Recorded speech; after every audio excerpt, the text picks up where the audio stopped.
diisukan meninggal dunia, nyatanya Mat Solar sampai saat ini masih berjuang untuk sembuh. Diketahui, aktor yang sangat ikonik dalam serial Bajai Bajuri itu mengalami stroke sejak tahun 2017. Dan sejak itu pula, pria yang kini sudah berusia 61 tahun tersebut terus menjalani pengobatan rutin. Namun, Haidar selaku anak dari Mat Solar mengaku jika tidak banyak perubahan yang terjadi pada kondisi kesehatan ayahnya.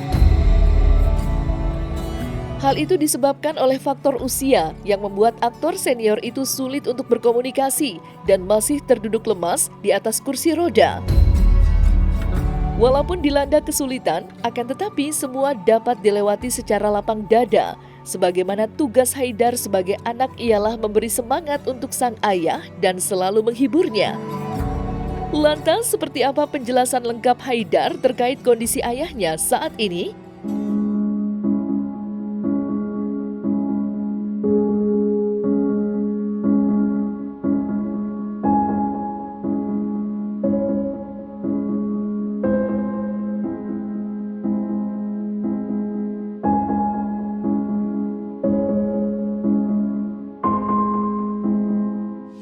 Kondisi ayah sih sekarang ya turunan dikit. ya baik-baik aja sih, cuman kemarin lagi ada tindakan masuk ke rumah sakit aja karena dia kan pakai kateter tuh di alat kelaminnya, jadi dia pas itu agak susah buat dimasukin gitu, makanya kemarin diberi tindakan di rumah sakit. Nggak ada tindakan lainnya, itu cuman buat masang kateter aja. Selainnya juga baik-baik aja Pak ya. Menurut saya sih sama aja sih progresnya, kayak masih aja kayak gitu, cuman emang mungkin ya ayah udah umur kali ya, udah umur segitu dia susah untuk berbicara. Aku sih tiap hari kayak ngehibur aja ya, ngehibur ayah kayak ayah ayo dong ngomong gitu, kayak A, I, U, E, O. Ya ayah cuman kayak A, O gitu-gitu doang, cuman susah aja ngomongnya gitu, kayak pegangin tangan ayah nih, ayo ya gitu-gitu lah gitu. Penglihatan sih iya, karena dulu sih karena kan ayah pakai obat mata terus tuh, penglihatannya agak buram lagi, agak terganggu gitu. Cuman kalau masalah untuk pendengaran sih baik, kalau untuk masalah berbicara ya gitu ya maksudnya. Fisioterapi sih masih berjalan kadang-kadang sebulan sekali ya. Pasti banyak ya Mas ya. Cuman mau gimana, namanya juga harus ngejaga sang ayam biar sampai sembuh, sampai bisa ya pasti mahal. Apapun itu yang bikin ayah sehat sih pasti bakal, insya Allah.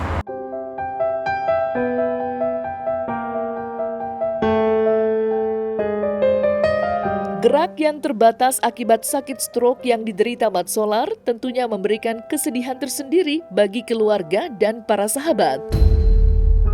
Sakit stroke yang menggerogoti Mat Solar tidak hanya mempengaruhi fisiknya, tetapi juga merusak keseimbangan emosional dan mentalnya. Keterbatasan gerak yang dirasakannya membuat aktor kelahiran 4 Desember 1962 itu semakin jarang berbicara, dan senyumnya yang dulu sering menghiasi hari-hari mereka kini hanya tersisa dalam kenangan. Lantas seperti apa pakar medis melihat sakit yang diderita oleh Mat Solar?